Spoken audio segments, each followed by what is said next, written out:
नमस्कार छात्रों, ये मेरा YouTube चैनल है फिजिक्स सत्यार्थी क्लासेज। ये मेरा फर्स्ट वीडियो है।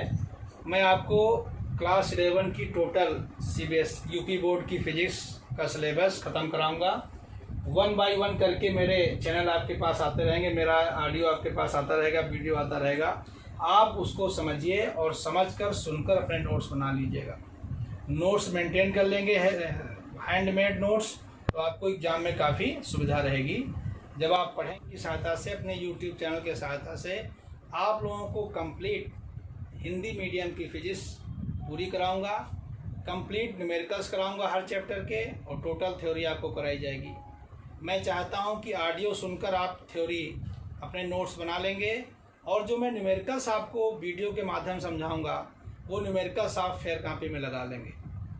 तो पहले आप मेरा वीडियो देखिए, और अगर आपको समझ में आए तो मेरे चैनल से जुड़ें और सब्सक्राइब करें। मेरे चैनल का नाम है फिजिक्स सत्यार्थी क्लासेज। मैं PN सर, मैं आपको फिजिक्स सत्यार्थी क्लासेज के माध्यम से, इस अपने वीडियो के माध्यम से आज फिजिक्स का पहला चैप्टर कंप्लीट कराऊंगा, भौतिक जगत। भौतिक जगत चैप्टर में पहला टॉपिक है भौतिकी क्या है, फिजिक्स क्या है, भौतिक विज्ञान क्या होता है। पहला टॉपिक आपका है भौतिक। पहला टॉपिक है भौतिकी यानी फिजिक्स। वो है भौतिक जगत यानी पहला चैप्टर फिजिक्स का। भौतिक जगत में जो पहला टॉपिक है वो है भौतिकी यानी भौतिक विज्ञान। भौतिक विज्ञान क्या होती है? भौतिक विज्ञान विज्ञान की वह शाखा है, ऐसी ब्रांच है जिसके अंतर्गत हम लोग प्रकृति अथवा प्रकृति एवं प्राकृतिक घटनाओं का अध्ययन करते हैं, यानी नेचर के बारे में पढ़ते हैं और नेचुरल इंसिडेंट्स के बारे में पढ़ते हैं। प्रकृति के बारे में पढ़ते हैं कि ये पहाड़ कैसे बने, समुद्र कहाँ से आ गया, पत्थर कहाँ से आ गए, रेगिस्तान कहाँ से आ गए, फॉरेस्ट कहाँ से हो गए, जंगल कहाँ से आ गए, यानी प्रकृति के बारे में हम लोग अध्ययन करते हैं। और प्राकृतिक घटनाएं, ओले गिरना, बारिश होना, भूकंप आना, सूर्योदय और सूर्यास्त के समय सूर्य का लाल दिखाई देना, ये सब चीज़ें प्राकृतिक घटनाएं हैं। तो हम लोग क्या करते हैं भौतिक विज्ञान में, फिर से बता दूं क्या होता है। भौतिक विज्ञान विज्ञान की वह शाखा है जिसके अंतर्गत हम लोग प्रकृति अथवा प्रकृति एवं प्राकृतिक घटनाओं का अध्ययन करते हैं। और दूसरा, भौतिक विज्ञान की एक नवीनतम परिभाषा है, आधुनिक परिभाषा है। भौतिक विज्ञान की आधुनिक परिभाषा के अंतर्गत हम लोग क्या करते हैं, भौतिक विज्ञान विज्ञान की वह शाखा है जिसके अंतर्गत हम लोग द्रव्यमान, ऊर्जा एवं इनकी परस्पर अन्योन्य क्रियाओं का अध्ययन करते हैं। द्रव्यमान के बारे में पढ़ते हैं, ऊर्जा के बारे में पढ़ते हैं, और द्रव्यमान और ऊर्जा की जो परस्पर एक दूसरे से म्यूचुअल प्रोसेसेस होती हैं, अन्योन्य क्रियाएं होती हैं, उनके बारे में हम लोग अध्ययन करते हैं। तो भौतिक विज्ञान की आपके पास दो डिफिनेशन आ गई, एक आ गई प्रकृति संबंधित, एक आ गई नवीनतम परिभाषा। अब हमारे पास दो टॉपिक और होते हैं कि द्रव्य क्या होता है, ऊर्जा क्या होती है, क्योंकि द्रव्यमान ऊर्जा के बारे में पढ़ते हैं। तो द्रव्य वो वस्तु है, ऐसी वस्तु जिसमें द्रव्यमान होता है और वो स्थान घेरती है। ऐसी वस्तु हो जिसमें द्रव्यमान भी हो और वो स्थान भी ऑक्युपाई करे, स्थान भी घेरे, उसे द्रव्य कहते हैं। द्रव्य का हम लोग अपनी ज्ञानेंद्रियों द्वारा एक्सपीरियंस कर सकते हैं, अनुभव कर सकते हैं, राइट। और ऊर्जा क्या होती है? किसी वस्तु के कार्य करने की क्षमता को ही हम लोग ऊर्जा कहते हैं। कोई वस्तु है वो कितना काम कर लेगी, उसकी जो क्षमता होती है उसे हम लोग ऊर्जा कहते हैं, राइट। आइंस्टीन ने द्रव्यमान ऊर्जा का संबंध बताया था। आइंस्टीन ने कहा था किसी वस्तु में जो ऊर्जा है उसके द्रव्यमान के कारण ही होती है। द्रव्यमान और ऊर्जा एक दूसरे से संबंधित होते हैं। अगर किसी वस्तु के द्रव्यमान में m की क्षति हो तो जो उत्पन्न ऊर्जा होगी वो E = m×c² होगा। अब भौतिकी का जो क्षेत्र है वो काफ़ी विस्तृत है। भौतिक विज्ञान का बहुत बड़ा स्कोप है, इसलिए भौतिक विज्ञान को पढ़ने के लिए दो भागों में बांटा गया है। एक बांटा गया है मैक्रोस्कोपिक, एक होता है माइक्रोस्कोपिक। माइक्रोस्कोपिक को हम लोग हिंदी में कहते हैं स्थूल, और माइक्रोस्कोपिक को कहते हैं हम लोग सूक्ष्म। तो दो मोटे तौर पे हमने फिजिक्स को दो भागों में बांट दिया। माइक्रोस्कोपिक क्या होता है? स्थूल। इसके अंतर्गत हम लोग बड़ी घटनाओं का अध्ययन करते हैं, जैसे पहाड़ के बारे में पढ़ते हैं, समुद्र के बारे में पढ़ते हैं, प्राकृतिक बड़ी बड़ी घटनाएं, इनके नदियों के बारे में पढ़ते हैं। तो और जो हमारा सूक्ष्म होता है, इसके अंतर्गत हम लोग सूक्ष्म परमाणुओं, अणुओं, नाभिकों, इनके बारे में अध्ययन करते हैं। तो दो भाग हो गए, एक माइक्रोस्कोपिक हो गया, एक माइक्रोस्कोपिक।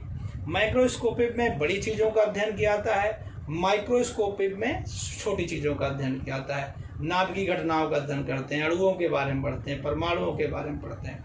अब जो हमारी माइक्रोस्कोपिक है, उसको भी पढ़ने के लिए कई भागों में बांटा गया है। स्थूल जो होती है, स्थूल के अंतर्गत हम लोग फिजिक्स की तमाम शाखाओं का अध्ययन करते हैं। उसमें से मुख्य रूप से है नंबर 1 यांत्रिकी, नंबर 2 ऊष्मागतिकी, नंबर 3 प्रकाशिकी, नंबर 4 दोलन तथा तरंगें, नंबर 5 वैद्युत गतिकी। इन सब चीज़ों के बारे में हम लोग अध्ययन करते हैं। यांत्रिकी क्या होती है? यांत्रिकी विज्ञान की, भौतिक विज्ञान की वह शाखा है जिसके अंतर्गत हम लोग द्रव्य के बारे में अध्ययन करते हैं। ठोस, द्रव, गैसों, द्रव्यों से संबंधित नियम, गुरुत्वाकर्षण नियम इत्यादि का अध्ययन करते हैं। ऊष्मागतिकी क्या होती है? ऊष्मागतिकी भौतिक विज्ञान की वह शाखा है जिसके अंतर्गत हम लोग कार्य, ऊष्मा स्थानांतरण, ऊष्मीय घटनाओं, ऊष्मा का प्रभाव इत्यादि के बारे में अध्ययन करते हैं। प्रकाशिकी भौतिक विज्ञान की वह शाखा होती है जिसके अंतर्गत हम लोग प्रकाश के गुणों, प्रकाश के संचरण, प्रकाश की बहुत सारी घटनाएं, परावर्तन, अपवर्तन, विवर्तन इत्यादि के बारे में अध्ययन करते हैं। परावर्तन, अपवर्तन तो आपने हाई स्कूल में पढ़ा होगा, बट अन्य घटनाएं आपको क्लास 12 में पढ़ाई जाएंगी। इसके बाद है दोलन तथा तरंगें। इसके अंतर्गत हम लोग तरंगों के बारे में पढ़ते हैं, तरंगों का संचरण, तरंगों की चाल, दोलन, कंपन कैसे होते हैं, गतियाँ कौन कौन सी होती हैं, सरल आवत गति है, आवर्ती गति, इन सब चीज़ों के बारे में हम लोग इसके अंतर्गत पढ़ते हैं। फिर वैद्युत गतिकी है। वैद्युत गतिकी भौतिक विज्ञान की वह शाखा है जिसके अंतर्गत हम लोग आवेशित कणों की गति, इनसे उत्पन्न घटनाएं, वैद्युत क्षेत्र, चुंबकीय क्षेत्र, फैराडे के नियम, एम्पियर नियम, काफ़ी विस्तृत इसकी जानकारी आपको इंटर में दी जाएगी, इस संबंध में पढ़ते हैं। तो मोटे तौर पे हमने बताया है कि जो स्थूल के अंतर्गत हम लोग फिजिक्स को डिस्ट्रीब्यूट करते हैं वो तमाम ब्रांचेज हैं, लेकिन जो मुख्य ब्रांचेज हमने आपको बताया है यांत्रिकी, ऊष्मागतिकी, प्रकाशिकी, दोलन तथा तरंगें, वैद्युत गतिकी, ये पढ़ते हैं। और फिर भौतिक विज्ञान का जो सूक्ष्म प्रभाव है, इसके अंतर्गत हम लोग नाभिकीय घटनाओं, नाभिक, अणुओं, परमाणुओं इत्यादि की संरचना, नाभिकीय विखंडन, नाभिकीय संलयन, नाभिकीय रिएक्टर, परमाणु बम, इन सब के बारे में पढ़ते हैं, यानी सूक्ष्म भौतिकी का अध्ययन करते हैं। सूक्ष्म भौतिकी मतलब परमाणुवीय घटनाओं को, नाभिकीय घटनाओं को, इन सब को हम लोग इस ब्रांच में पढ़ते हैं।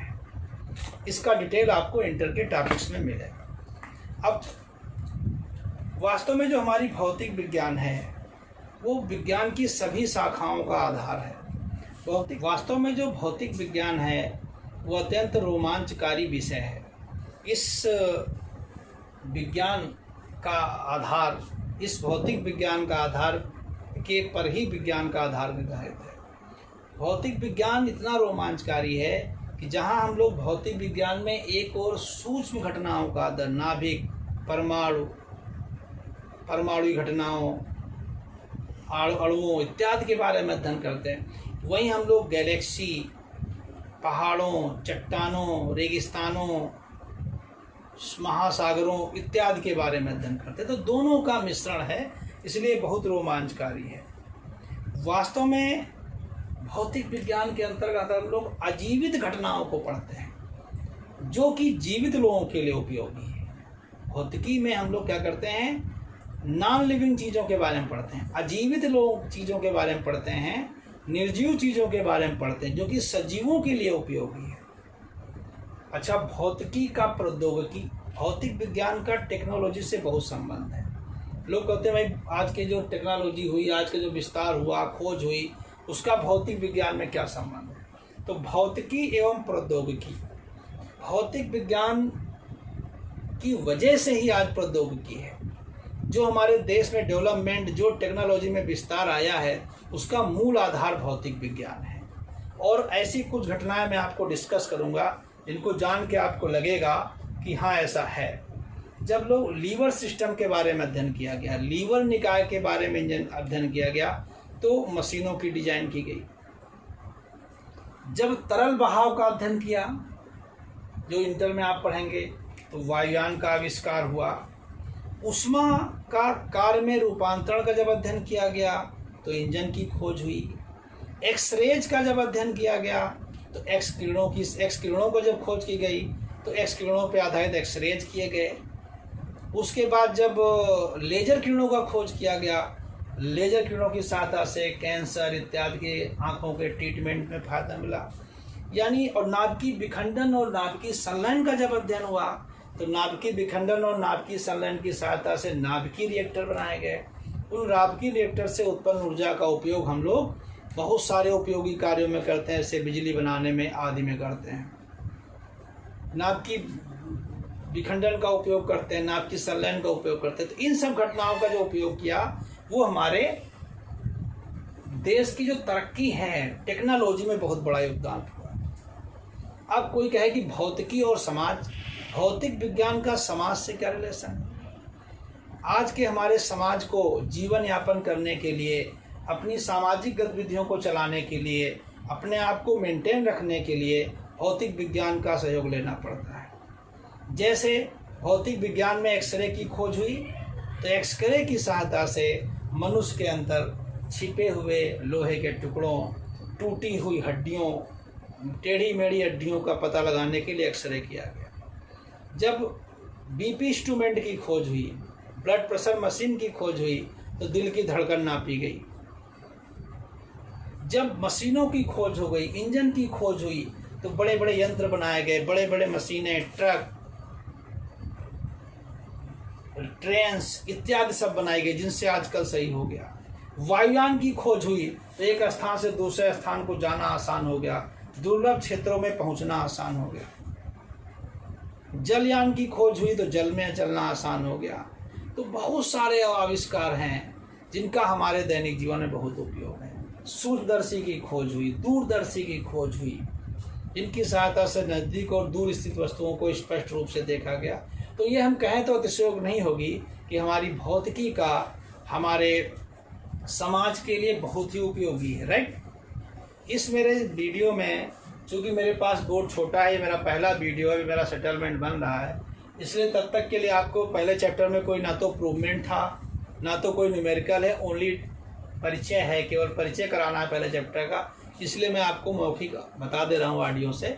ऑडियो सुन के आप नोट्स बना सकते हैं। इसके बाद आपको अच्छे से बोर्ड पे पढ़ाऊँगा। अगले चैनल वीडियो में आप देखेंगे कि आपको इससे बेटर सुविधा मिलेगी और आपको अच्छा समझ में आएगा। अब इसके बाद मैं बता दूं कि जो हमारे प्रकृति है, नेचर है, प्रकृति में बल कितने प्रकार से होते हैं। बहुत सारे बल हैं, चुंबकीय बल, वैद्युत बल, लेकिन जो प्रकृति के मूल बल हैं, ओरिजिनल बल हैं, वो 4 प्रकार के होते हैं। प्रकृति में 4 प्रकार के मूल बल होते हैं। नंबर 1 गुरुत्वाकर्षण बल, नंबर 2 क्षीणनाभिकीय बल, नंबर 3 विद्युत चुंबकीय बल, नंबर 4 प्रबल नाभिकीय बल। ये 4 प्रकार के मूल बल होते हैं। पहला होता है गुरुत्वाकर्षण बल। क्या है इसका? दूसरा नाम गुरुत्वीय बल होता है। अभी क्लास 11 में भी आगे के चैप्टर में आप इसको डिटेल में पढ़ेंगे। तो गुरुत्वाकर्षण बल क्या होता है? 2 पदार्थिक कणों के बीच, पदार्थिक मतलब ऐसे कण हो जिनमें थोड़ा बहुत द्रव्यमान हो, जैसे 2 चाक हो गए, 2 पदार्थिक कणों के बीच लगने वाला आकर्षण बल। मान लो 2 पदार्थिक कणों के बीच लगने वाला आकर्षण बल उन कणों के द्रव्यमानों के गुणनफल के समानुपाती। प्रकृति के जो मूल बल हैं, हम बता रहे थे कि जो प्रकृति में तो बहुत सारे बल पाए जाते हैं।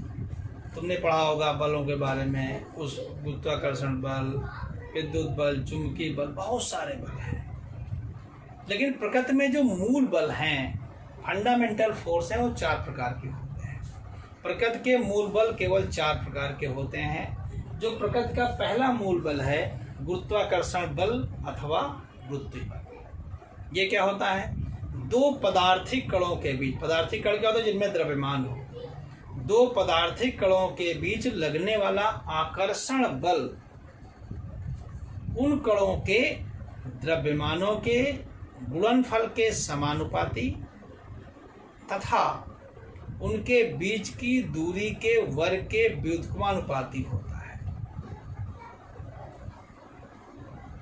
यही गुरुत्वाकर्षण नियम है, यही गुरुत्वाकर्षण बल है। ये सदैव एक आकर्षण बल होता है। गुरुत्वाकर्षण बल सदैव आकर्षण बल होता है। मान लेते हैं दो पदार्थिक कण जिनके द्रव्यमान m1 व m2 है, इनके बीच की दूरी स्मॉल r है। दो पदार्थिक कण हैं, इनके द्रव्यमान m1 m2 है, इनके बीच की दूरी स्मॉल r है। तो इनके बीच लगने वाला गुरुत्वाकर्षण बल अगर कैपिटल F है तो F प्रोपोर्शनल m1 m2 यानी इनके द्रव्यमानों के गुणनफल के समानुपाती। नंबर 2 F प्रोपोर्शनल 1/r² यानी इनके बीच की दूरी के वर्ग के व्युत्क्रमानुपाती। उपरोक्त दोनों को मिला दें तो F प्रोपोर्शनल m1 m2/r²। यही गुरुत्वाकर्षण। तो हमने बता रहे थे कि F प्रोपोर्शनल m1 m2/r²। उपरोक्त दोनों को मिला दिया, यही गुरुत्वाकर्षण बल है। अगर ऐसे यहाँ पे बराबर लगाएं तो F equal to capital G m1 m2/r², जहाँ कैपिटल G एक नियतांक है जिसे गुरुत्वाकर्षण स्थिरांक कहते हैं। क्या आप पढ़ोगे अभी आगे टॉपिक। दूसरा है क्षीण नाभिकीय बल। क्षीण नाभिकीय बल क्या होता है कि कुछ नाभिकीय घटनाएं होती हैं, तुमको सिर्फ समझाना भी, टॉपिक तुमने पढ़ा तो नहीं।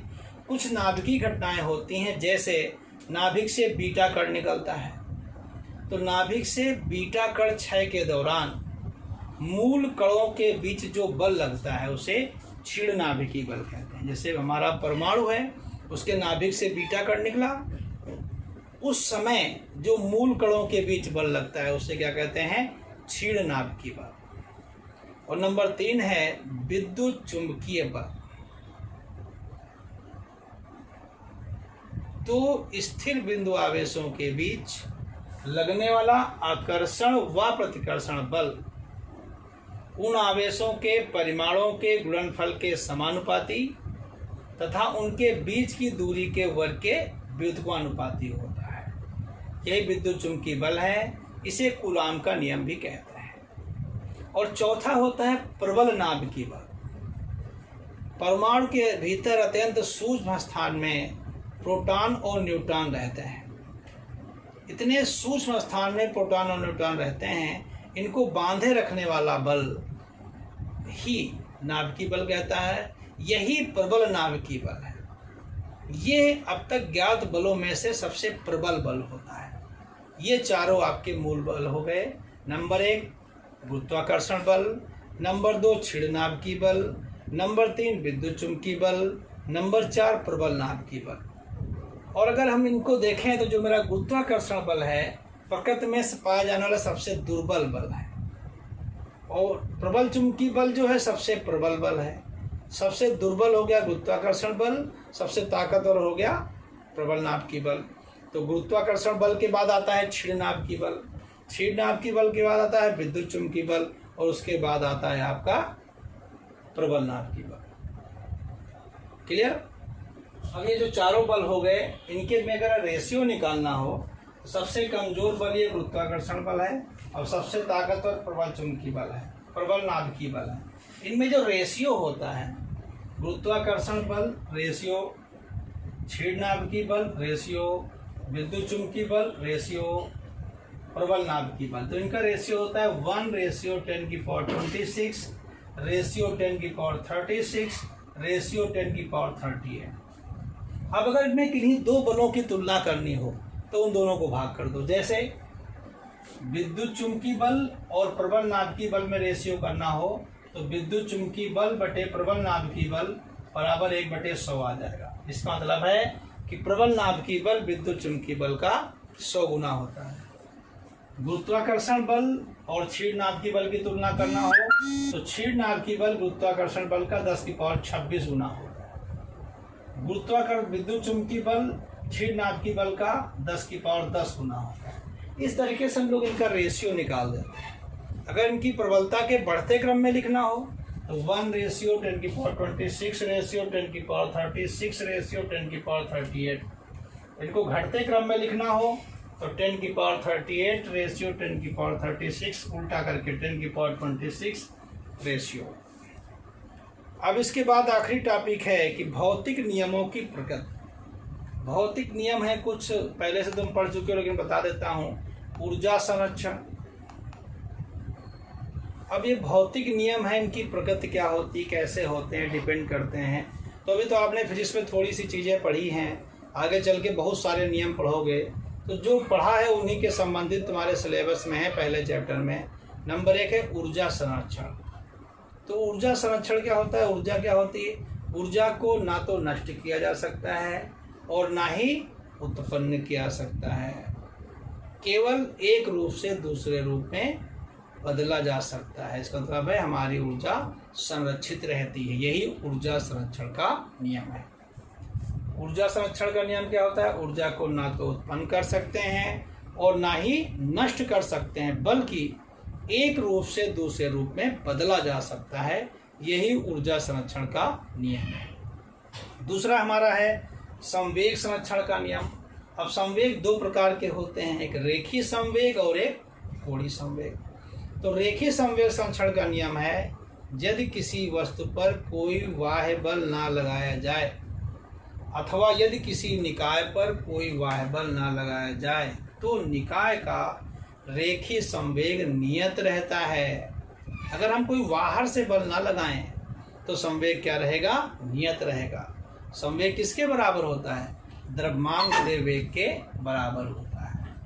दूसरा है कोणीय संवेग संरक्षण का नियम। यदि किसी वस्तु पर कोई बाह्य बलाघूर्ण न लगाया जाए, यहाँ पे बल था, वहाँ पे बलाघूर्ण है, यदि किसी वस्तु पर कोई बाह्य बलाघूर्ण न लगाया जाए तो वस्तु का कोणीय संवेग नियत रहता है। इसके बाद तुम्हारा है कि आवेश संरक्षण का नियम। विद्युत आवेश को ना तो उत्पन्न कर सकते हैं ना ही नष्ट कर सकते हैं, बल्कि एक वस्तु से दूसरी वस्तु पर स्थानांतरित किया जा सकता है। यही आवेश संरक्षण का नियम है। तो ये मोटे तौर पे आज आपका पहला चैप्टर था, तो मैंने चूंकि ट्राई किया, मैंने आपको छोटे से बोर्ड पे आज करा दिया। आप इसको देखिए, अच्छा लगे तो मेरे चैनल को सब्सक्राइब करिए, लाइक करिए। नेक्स्ट वीडियो आपको दूसरे चैप्टर के साथ लेकर मैं आऊँगा। पहले चैप्टर में कोई प्रूवमेंट नहीं था, कोई न्यूमेरिकल नहीं था, केवल सामान्य परिचय था फिजिक्स के बारे में। भौतिक जगत नाम देकर इसका परिचय कराया गया, तो मैंने आपको करा दिया। That's all and thank you for watching my video.